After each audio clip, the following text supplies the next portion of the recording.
Left without a fiancé and pregnant, she took a job as a caregiver for a paralyzed wealthy man. And a week later, she was stunned by an unexpected surprise. "Jimmy, do you remember what day it is today?" Karen asked cheerfully, kissing him on the lips. "What day is it today?" He scratched his head. "How could you forget? Today marks exactly 6 months since we first met." "Baby, I'm sorry. I've been so caught up lately. Work has been crazy. Let's celebrate." "I'm all for it. How about that cozy little cafe with just 7 tables?" "Let's go." Jim took her hand, and they headed toward that very cafe. It was aptly named 7 Tables. They served amazing grilled meat with vegetables and the best milkshake in town. They sat down at their favorite table by the window. How lucky that it was free. "I want a chocolate croissant and a milkshake," Karen smiled. "What about the grilled meat?" "I'm not in the mood for anything heavy. But I can't resist the milkshake, or the croissant for that matter." They placed their order and chatted while waiting. "You know, Karen, I think it's time we make our relationship official." Jim took her hand. "Are you proposing to me right now?" Her eyelashes fluttered like butterflies. "Well, yes. Will you marry me?" In his eyes, Karen saw a mix of tenderness and love. She felt a shiver run down her spine. "Of course, Jimmy. I've wanted this ever since I first saw you." "Sorry for being 6 months late." Jim kissed her hand. "But better late than." "Oh, stop it. Everything is just right. We needed time to get to know each other. As my mom used to say, you need to see a man as a guest, drunk, and in the wild." "Why in the wild?" Jim was puzzled. "It shows if he can survive outside of civilization." "I don't know, that's just what my mom believed." "What happened to your mom? Why did she pass away?" "Pneumonia. You'd think in our time people wouldn't die from that, but they do. My mom didn't make it, her lungs were too weak. I stayed by her side day and night, felt terrible about it. A nurse who's highly valued at work, and I couldn't save the person I loved most. I cried for days after she passed. They thought I'd never recover. Even my colleagues started visiting, trying to pull me out of the cave of grief I'd built around myself." "It's a shame I wasn't there with you," Jim said sympathetically, squeezing Karen's hand a little tighter. "Yeah, for sure. I'm still surprised I managed to pull through that sorrow. Can you believe it? I just didn't want to live. If it weren't for the girls at work, especially Jenny, I probably wouldn't have made it. It was also good that I met you a little while later. Thanks for not asking about it earlier. Maybe I shouldn't have asked now either," Jim said, noticing the tear that slipped from Karen's eye. "No, it's okay," Karen sniffled. "They say you shouldn't bottle up grief, you have to live through it. So, are we going to submit the application?" Jim changed the subject. "Of course. When?" "It's the 21st century, baby. You can do it online, even in the dead of night. But it still has to be special. You're off tomorrow, right?" "Yeah, I'm off." "Perfect. I'll come by around noon, and we'll do it together, even if it's just online. Or do you want to go straight to the registry office?" "No, I don't care. I just want to be your wife, the details don't matter." Karen looked lovingly at her future husband. The clock already showed 12:30, and Jim still hadn't shown up. Strange, he was usually very punctual. Karen dialed his number. No signal. A chill ran down her spine. What could this mean? Karen decided to call Jim's partner, Ray, who co-owned the jewelry workshop with him. "Hello." He answered sharply.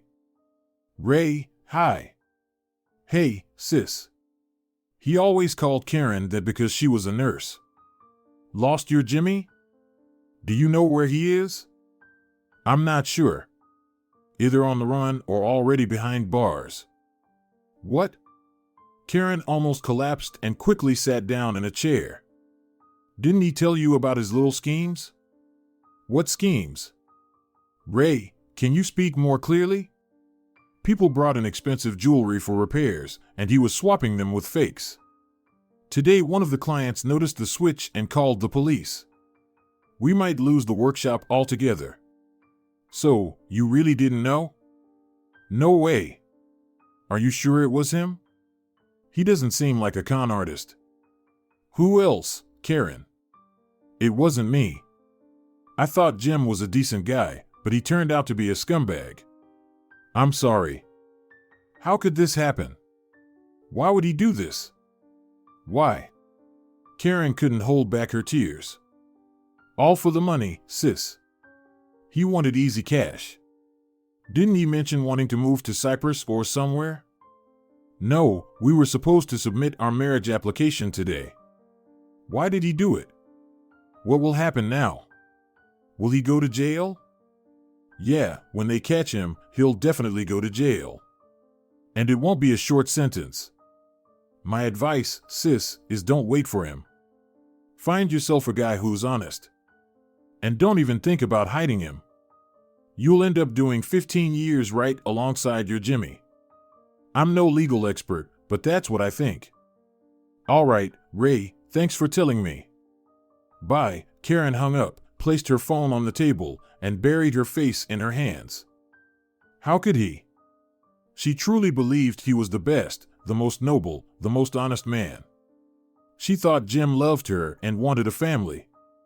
Why did he get involved with those counterfeits? Things were going well for him and Ray already. What drove him to commit a crime? Maybe he had some problems? Perhaps. But now Jim's problems would only get worse. There's no way he'll escape prison. Now she could forget about the wedding, the house, the kids. Karen suddenly felt nauseous. Probably nerves. But the nausea wasn't going away. Before long, Karen was rushing to the bathroom, feeling like she was going to be sick. Could it be something she ate? But she only had a vegetable salad and a boiled egg. Maybe she caught a virus? There's a new virus every day now, and you never know when it might hit. Karen couldn't find peace. She wished she could wake up and realize it was all just a bad dream, but no, it was harsh reality. Unable to bear this agony any longer, Karen called Jennifer. They worked together as surgical nurses. Hello. Jennifer's cheerful voice answered. Jen, hi. Karen forced out, barely holding back another wave of nausea. Carrie, what's wrong? Have you been crying? Did someone hurt you? You could say that.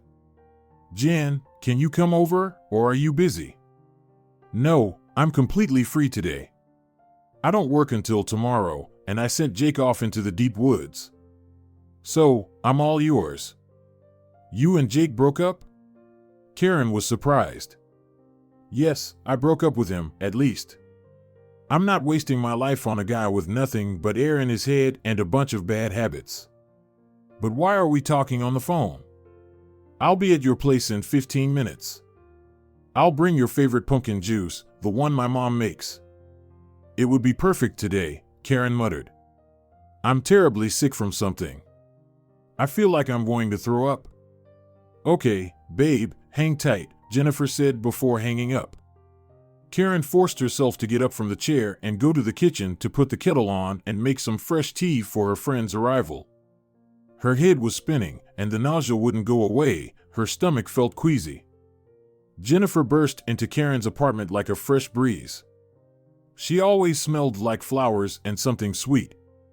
Karen was always amazed at how Jennifer found such subtle and pleasant perfumes. Carrie, you look awful, Jennifer smiled. And you look like you're glowing. Usually, that's how women look when they're just starting to date someone, not when they're breaking up. That's because I'm starting a new life, my friend. Without all the problems, I couldn't bail out of the boat of my life fast enough because of that idiot Jake. But tell me, what happened to you? You look like a ghost. It's all because of Jim, Karen began, and she told Jennifer everything she had learned from Ray that day. Well, he sure seemed like a nice guy, Jennifer drawled. So, what are you going to do now? I don't know, Jen. I'm so confused, and this feeling I have. Karen suddenly jumped up and ran to the bathroom. Carrie, are you pregnant? Have you missed a period? My cycle is always irregular. It's hard to tell. Karen looked exhausted and lost. Isn't it time you took a test? No way. We were careful, Jen. Yeah, well, things happen. You should check. I'll be back in a few minutes. There's a pharmacy close by. Well? Jennifer asked, standing outside the bathroom door. What's it say? Nothing yet. But there's a cross. Yes, a red cross, Karen said slowly. Jen, what does that mean? And this question is coming from a surgical nurse, Jennifer smirked. You forgot that love sometimes leads to babies? Jen, how could this happen? Right now, when Jim? How will I cope with a child on my own? It's early. You've got plenty of time to get an abortion if you decide you're not ready for a baby, Jennifer said matter-of-factly. Jen, are you serious? This baby was sent to me from heaven. I will never get rid of it. Yes, I'm not ready. Yes, my life is a mess, but I will give this child life. We'll manage somehow. We will manage, won't we? Karen emerged from the bathroom and looked at her friend with eyes full of doubt, but also hope. Of course, we'll manage. You can count on me for anything. Thank you, Jen, my sweet Jen, without whom I'd be lost by now. Oh, stop, you're strong. You wouldn't be lost at all. It's always me crying on your shoulder after breaking up with yet another guy, Jennifer chuckled softly. Jen, just don't tell anyone yet, okay? Let's keep it quiet at work for now. I'm still new there. I'll tell the bosses myself when the time is right. Of course, Carrie. Just don't stress out. You can't afford to now. Try to focus on the positives. I know it's hard, especially after what happened with Jim, but give it a try. Let your baby be calm inside you. You're right. I need to pull myself together and stay calm. Karen faced yet another unpleasant surprise.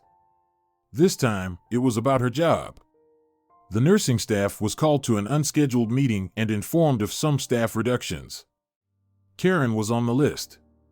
It was understandable. She had recently started working there and hadn't had time to prove herself. She had been hired to replace another nurse who was planning to leave soon. But something changed in that nurse's life and she decided to stay.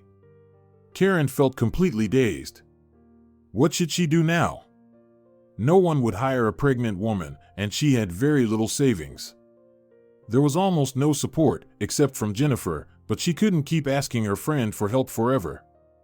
Karen was about to leave when the head nurse caught up with her. Karen, wait, she said. I'm so sorry you were caught in the cuts. You're a good nurse, truly. Thank you, Mrs. Young. I was glad to work with you. I have a contact.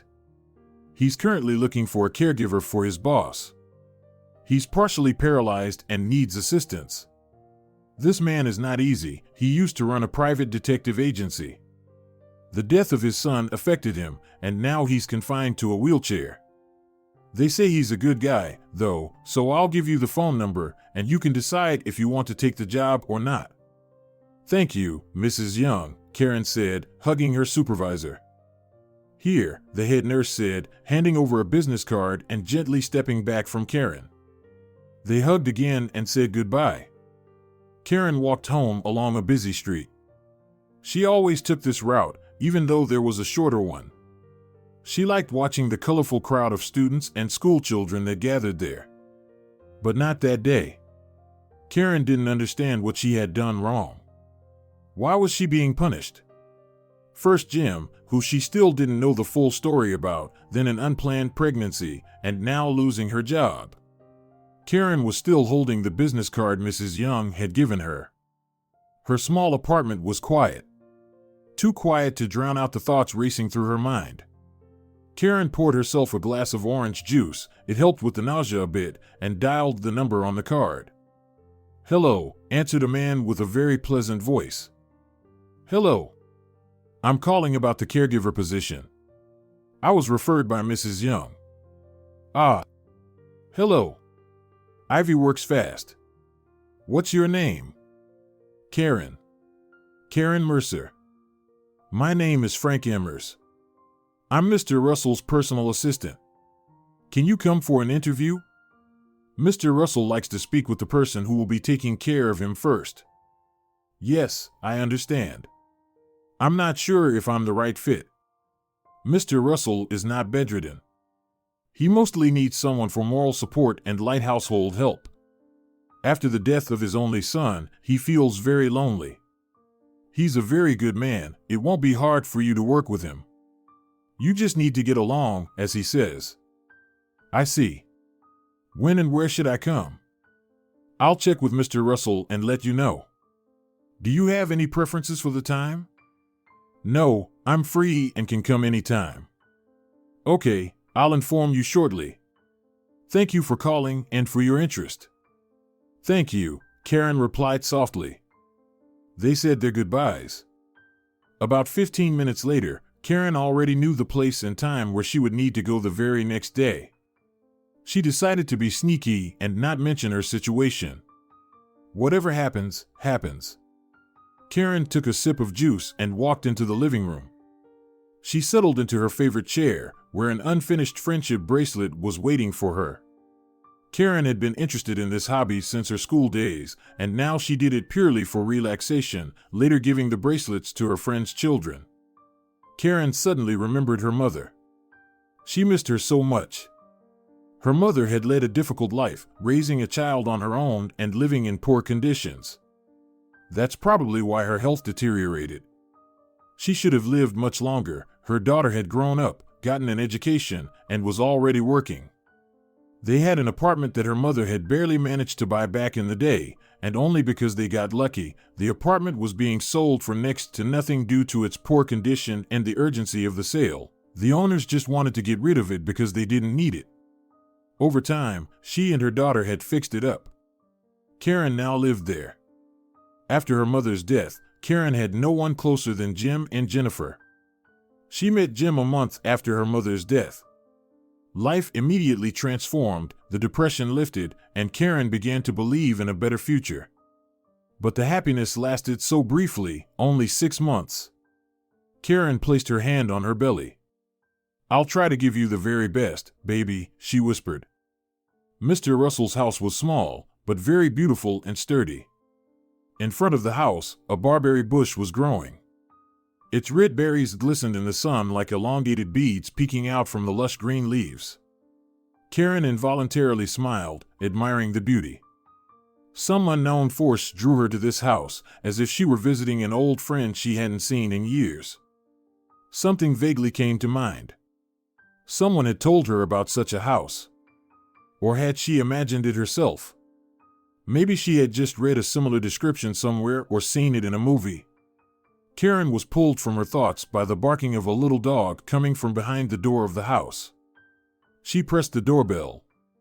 "Miss Mercer?" the same pleasant male voice asked. "Yes," Karen answered shortly. The door opened at that moment. "Good afternoon," Frank greeted her, holding a tiny dog. "Hello," Karen replied. "How adorable." She reached out to the dog. It barked and then licked her with its smooth tongue. "Well, you've already made friends with Daisy, now you just need to get along with Mr. Russell. I think that won't be difficult."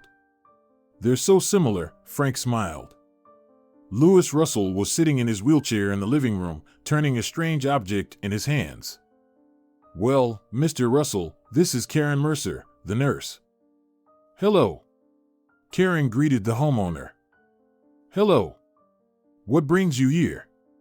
Such a beautiful, blooming young woman, and you suddenly agreed to take care of a frail old man? Is life really that bad?" Karen hadn't expected to hear such words from her patient. She was momentarily at a loss for what to say. "I just want to help you," the guest smiled. "All right, I'll pretend I believe that. But tell me, Karen, he began with a conspiratorial smile. "What do I have in my hand?" The old man held out a glass object on his palm. "It looks like an ashtray," she answered, stepping a little closer. "Correct. Now tell me, how could this ashtray be used for something other than its intended purpose? You could pour water into it and give it to a dog to drink, for example," Karen quickly replied. "Ha! Wonderful answer. Mr. Russell loves puzzles," Frank laughed. "He takes an unconventional approach to selecting staff." "And what would be considered a bad answer?" Karen asked, relaxing a little. "Well, for example, using it to hit someone on the head." Mr. Russell placed the ashtray on the coffee table. "People have given all sorts of answers. You know, someone even suggested breaking it and slashing their wrists." "BRR," Karen shuddered. "Please, have a seat, Karen," the homeowner smiled, gesturing to the sofa. "Do you mind if I call you that?" "No, of course not. You can even call me Carrie if you'd like." "That sounds nice." He drummed his fingers lightly on the armrest of his chair. "Frank, dear, shall we get down to details? Could it be that she's been accepted?" Mr. Russell turned out to be quite a decent person, and with a sense of humor too. And this little test he had given her showed the uniqueness of his mind. No wonder. After all, he used to run a detective agency. And he's still involved in the business. The next day, Karen arrived at Mr. Russell's house with her belongings. They gave her a cozy little room on the second floor with a view of the gazebo, which looked like a green hut. Everything about Mr. Russell was somehow unusual. For some reason, it all reminded Karen of a fairy tale, even though the duties she was about to take on were far from magical. For a week now, Karen had been working for Mr. Russell. They got along well, always finding common topics to talk about, books, movies, or just everyday things.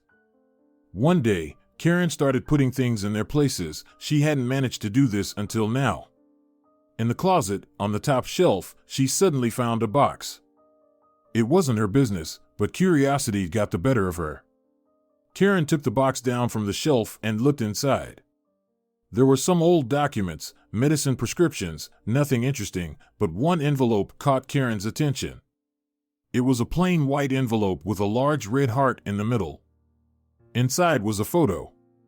When Karen glanced at it, her heart skipped a beat, and the hair on the back of her neck stood up. The same photo was in a frame at her place. It had always been there. Her mother adored this photograph. It was of Karen, just 4 days old.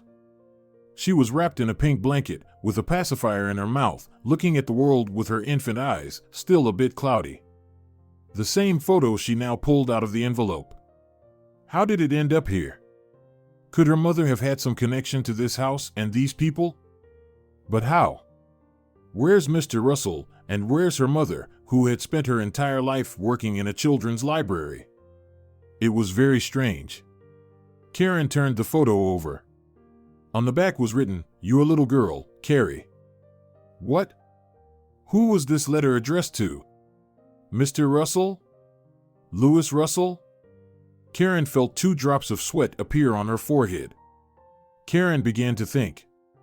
She remembered that her patient had a son who had passed away not long ago. Could it be?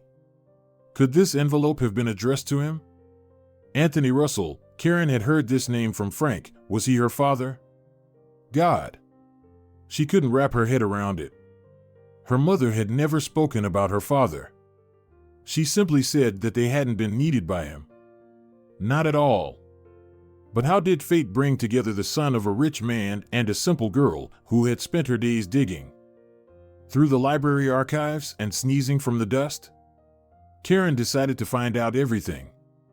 Maybe this photo wasn't addressed to him at all and just ended up with him by accident. But soon, Carrie's doubts were completely dispelled. At the bottom of the box was a tag, her tag. Exactly the same one was in her mother's jewelry box. How was this possible? She had taken a job as a caregiver for an old man, and he turned out to be her grandfather, her biological grandfather. Maybe it was he who forbade his son from acknowledging her. After all, her mother wasn't from their social circle. Karen didn't know how to behave. Should she talk to Mr. Russell about all this, or just stay silent and pretend nothing had happened? Karen decided to postpone the conversation until the next morning and try to find out everything very carefully. She didn't want to lose her job. It was strange. But as soon as Carrie entered this house, the nausea had subsided, and somehow she felt more at peace. She couldn't explain these changes to herself, but the fact remained. Karen helped Mr. Russell get himself together, although he resisted, insisting he could manage on his own. "Then why did you hire me as a caregiver?" Karen asked, surprised. "Ugh. What an unpleasant word," the old man grimaced. "I just need someone who can help me occasionally and chase away the gloom that surrounds me. Carrie, I wanted to ask you, can you cook? Simple food, nothing fancy." "Of course, Mr. Russell. My mom taught me everything. She raised me alone. She often stayed late at work, so I had to cook for myself." "But why do you ask?" "A woman named Fiona comes to cook for me and tidy up the house, although I hardly disturbed that order. How much does an old man, confined to a wheelchair, really need? So, I thought, maybe you could take over her duties. And the salary, of course, too. I don't like fuss, and Fiona is so noisy, always talking. If not to me, then to herself. You just didn't catch her. She asked me for some time off for personal matters. Remember?" "Yes, that's right, I remember. I'd be happy to. By the way, I also love simple food." "So, you'll be eating healthy meals," Karen smiled. "How do you feel about omelets or oatmeal?" "Excellent," Mr. Russell smiled. There was something warm in his smile, almost as if it were familiar. Or was Karen just imagining it? After breakfast, they settled near the gazebo. Louis Russell seemed starved for conversation. He wasn't the type to wallow in his grief, but rather the kind who talked about it. Karen settled into a wicker chair that she had brought out to the lawn from the gazebo, and they sat, enjoying the morning sunlight and chatting about various things. "Mr. Russell," Karen began. "Carrie, please, call me Louise." "All right? Let's drop the formalities." "All right, Louise. I wanted to ask. I'm sorry for intruding. It's just that a photo accidentally fell out of the closet." The girl handed the old man the very photograph she had found the day before. "Who is this?" Louise carefully examined the photo from all angles and then looked at Karen with astonished eyes. "I have no idea, dear. It's the first time I've seen this photo. Where did you say you found it?" "It was in a box on the top shelf of the closet. I accidentally knocked it over, and an envelope with this photo fell out," Karen lied quickly. She couldn't admit that she had been rummaging through the box intentionally. "My God. So it's true," the old man muttered. "What is true?" Karen asked cautiously. "Before my son died, he said something unclear, something about a daughter he never saw, whom he betrayed by abandoning her and her mother. I must find her, Karen. I'll use all my resources." "Louise, do you really want to find your granddaughter?" Carrie looked into his eyes. There was unspoken pain, unfulfilled suffering, and longing. Karen's heart tightened. "Of course, I want to find my own granddaughter, dear. I just thought my son was delirious. He was already in a bad state and was babbling something about a mermaid that he never finished." "A mermaid?" The girl's eyebrows rose. "What mermaid?" "He painted pictures, his worthless paintings," Louise Russell sighed. "He died from a lack of recognition. He just destroyed himself with alcohol. Liver cirrhosis. My God, how awful. I can only imagine how hard it was for you, and still is. And what if your granddaughter is just an ordinary girl who hasn't achieved much in life? Do you still want to find her?" "Naturally. She's probably just an ordinary girl. And that's fine. And you would acknowledge her? Karen, do you know something? You're not here by accident. Are you? No, of course not. Karen lowered her eyes in confusion. It's just that the little girl in the photo, that's me, she finished, plucking a blade of grass growing near her chair. What? What are you saying? You want to take advantage of what I've earned, don't you? Do you know that I used to own a detective agency? I know. I don't need anything. I just need a job. I was just as shocked when I saw this photo. My mother always kept a similar one on her bedside table. She adored that photograph, would look at it, and smile through her tears. Now I understand why. Your son probably ignored her message back then, many years ago. She hoped that his heart would melt when he saw his daughter, but that didn't happen. Apparently, as you said, those worthless paintings were more important to him. I understand, you probably won't want to keep me around now. I'll call Frank and explain. Wait, Karen, the old man raised his hand. Forgive me, dear, forgive me, there were tears in his eyes. What a thing to happen. Hiring a caretaker and getting a granddaughter instead. My God, why didn't I see this photo earlier? Back when your mother sent it to my wayward son, your father. I might have been away at the time. My girl, how glad I am that you're here. You have the eyes of my Mary, your grandmother. I kept looking into your eyes and couldn't figure out where I'd seen them before. Such familiar, such magical eyes. The old man wiped away a few tears from his face. Forgive me for getting all emotional here. No, not at all, it's just. Karen couldn't hold back any longer. Tears streamed down her cheeks in a torrent, and she didn't even try to stop them. Don't cry, my little Barry, the old man said gently. Grandfather. Karen had never had grandparents.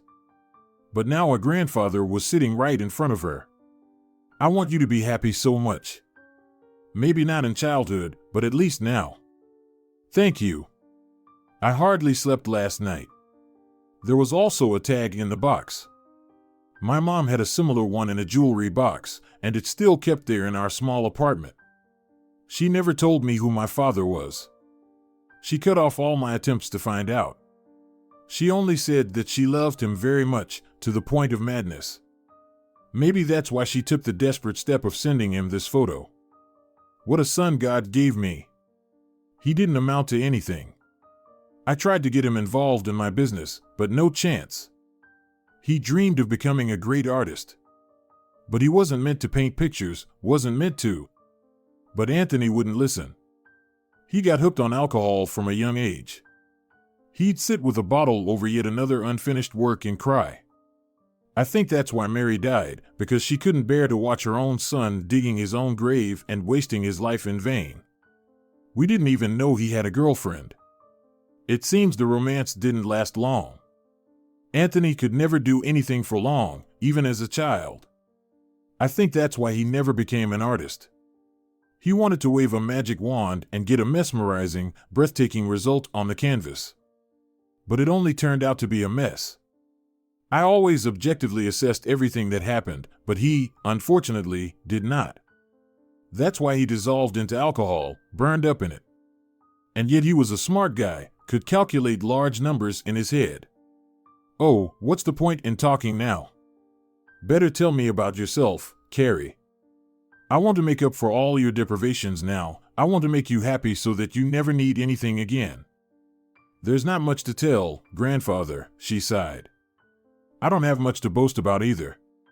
I got involved with a guy who turned out to be a con artist making fake jewelry for easy profit.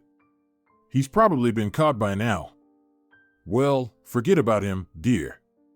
You'll still have true love in your life. I can't forget him because I'm expecting his child. Karen lowered her eyes. You're pregnant? How did you agree to work as a caretaker then? I didn't have any other choice. I got laid off at the clinic. I have no one else, except a friend, but she also can't constantly help me, so I agreed. I thought, whatever happens, happens. It was important for me to earn enough so that I could live with the baby for a while before going back to work. Your life will be different now, Carrie. Let me do everything I can for you. After all, I'm not just a grandfather. I'm going to be a great-grandfather soon. The old man brightened visibly, his eyes shining. Karen was silent and just watched her newly found grandfather, kind and soulful.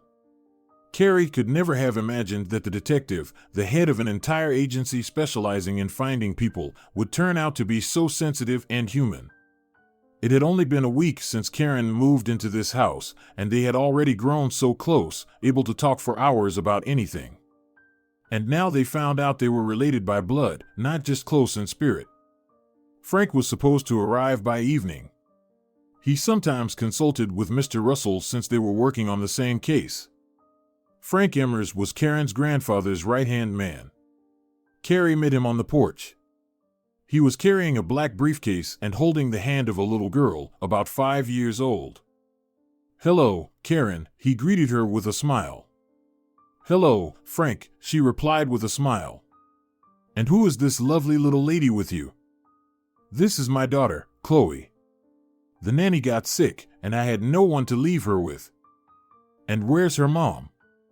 Karen asked as she let them into the house. Frank was silent, as if searching for the right words. "She flew to the islands with Dick," the little girl said, looking at Karen seriously. "I see," Karen quickly replied, realizing she had touched on a sensitive, even painful, topic for this family, and tried to change the subject. "Do you like dogs?" she asked quickly as they entered the living room, where Daisy was running down the stairs, barking and clicking her nails on the floor. "I love them. They're so cute." Chloe knelt down and began petting Daisy. The dog didn't resist. It seemed she liked the girl. "Do you want some homemade lemonade?" Karen asked her. "I do." "Do you make it yourself?" "Yes, my mom taught me when I was little." "Let's go to the kitchen. Let your dad and grandpa take care of their business." "Mr. Russell is your grandpa?" Chloe's eyes widened. "Yes, can you believe it? I didn't know it, and neither did he. I came to work for him, to help around the house, and it turned out we're family." "Wow. Just like a fairy tale." "My mom said taking care of snotty kids wasn't for her, so she left with Dick." "Dick is Dad's friend." "Well, he was his friend." "Yes, sweetie, life sometimes surprises us, and often those surprises are not very pleasant. But don't be mad at your mom. If it weren't for her, you wouldn't have been born and wouldn't have met your wonderful dad. Right?" "Well, maybe," Chloe sighed. "I love my dad, even though he doesn't know how to braid pretty hair." "Do you want pretty braids?" Karen smiled at the girl. "I really do, like Gina, the girl I go to dance with." "Oh, you go to dance classes? How wonderful." "I wanted to go to dance classes too when I was younger, but my mom couldn't afford it." "How about I braid your hair? Would you like that?" "Yes." Chloe jumped up and down. "You know how to braid?" "Yes, I found a book in school that showed how to braid different styles. That's how I learned." "Sit down, and I'll bring a comb." A few minutes later, intricate braids adorned little Chloe's head. The girl was speechless when she saw herself in the mirror. "Will you braid my hair all the time now?" she asked, looking at Karen with her hazel green eyes. "Of course, my little one. We just need to get your dad's permission." They were drinking lemonade and chatting happily when Frank peeked into the kitchen. "What are you two lovely ladies up to in here?" he asked softly. "Dad, look at my braids. Carrie did them for me. She's amazing. They're beautiful." "Thank you, Karen." Frank looked at her gratefully. "Mr. Russell told me everything." Karen looked at him silently, smiling slightly. "Would you like some lemonade?" "Chloe and I made it." "I'd love some. How about we all have some lemonade in the living room? Louis is waiting for us there." From that moment on, Chloe became a frequent visitor at Louis Russell's house and his granddaughters. Karen always found something to keep her occupied. Frank was very grateful to her for that. When his wife left him, running off with his best friend, he swore off getting involved with women. He decided to dedicate his life to his work and his daughter, so she wouldn't grow up to be as flighty as her mother. But he started to notice that he thought about Karen more than he wanted to. Maybe it was because of Chloe? The girl had grown very attached to her. It was hard not to get attached to Karen.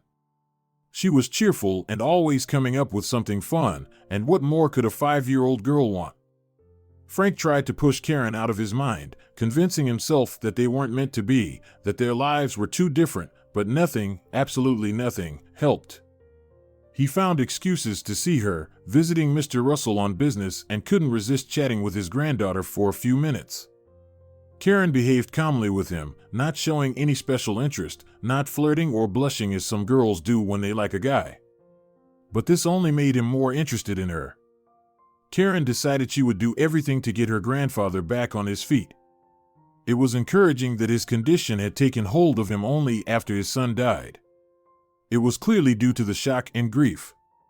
So, she just needed to make him very happy and at peace. That's what Carrie was focused on, trying to cheer up her grandfather. She even used her medical knowledge. The girl gave her grandfather various types of massages, including Chinese foot massage.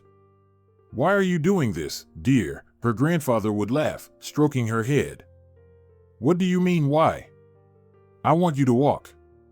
"No, not just walk, but run and play soccer with your great-grandson." The ultrasound showed Karen was going to have a boy. "You say the strangest things," Mr. Russell would sigh. "Play soccer, really?" One day, Karen got a call from Ray. He told her about Jim. They had finally found him. He had been hiding out somewhere and then tried to leave the country. They caught him right at the airport. "How's your workshop?" Carrie asked. "Got lucky, sis. They didn't touch it, didn't shut it down. My clients appreciate me. Now I have to work double." "I see. If you ever see Jim, say hello for me. I'm not ready to meet him yet." "I understand, sis." "All right, be happy. You deserve it." They said their goodbyes, promising to call each other from time to time. Karen felt uneasy after Ray's call. Perhaps her feelings for Jim hadn't faded yet, and besides, she was carrying his baby. Thankfully, her life had become so full. She had to help her grandfather get back on his feet, assist Frank with his little daughter, and Frank himself wasn't someone she could remain indifferent to. It was always fun chatting with him over a cup of tea or a glass of lemonade. He would talk about the things he and her grandfather had experienced, the people fate had brought them together with. Can you imagine? Frank began after taking a sip of lemonade while they were sitting in the gazebo, as Louis Russell was teaching Chloe to play chess inside the house. "Once an old man came to us asking to find." "Who do you think?" "I don't know, maybe his wife?" Karen guessed. "No, a woman of easy virtue. She left an indelible mark on his heart." Frank laughed. "I bet not just on his heart," Karen giggled. "You and your grandfather sure have an interesting job. So, did you find her?" "Who?" "Oh, yeah. That girl?" "We did. But she wouldn't agree to come near her admirer, not by a mile." "Why's that? Too passionate?" Karen snorted. "Yeah, with some rather odd tendencies." "Karen, how about we go for a walk? It's good for you now. Your baby will appreciate it." "I don't mind. Let's just let Grandpa and Chloe know." They walked down the alley, just a few yards from the house. It felt so good to be together, as if they had known each other forever, then somehow drifted apart, and now they were reunited. Karen hadn't even felt this way with Jim. "Karen, I'm sorry, but I think about you all the time," Frank suddenly said. "You know, I must admit, I've been thinking about you a lot lately too." "What is this? Affection?" "I don't know, but I personally don't care. I want to be with you. I want us to have a big family, you, me, Chloe, your little boy, and your grandfather." "Frank, I'm not sure if we should be more than friends." "Time will tell, Carrie, we don't need to rush.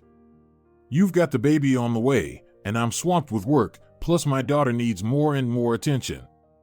They stopped and looked at each other, then suddenly took each other's hands and continued walking. In due time, Karen gave birth to a son, whom she named Martin. Her grandfather, Frank, and Chloe came to pick them up from the hospital. By that time, Mr. Russell was standing firmly on his feet, having stowed away his wheelchair in a small shed attached to his house. Ahead lay only love, joy, and new bright experiences. Dear viewers, if you enjoyed the story, please support the video by liking it and leaving a comment. Thank you very much.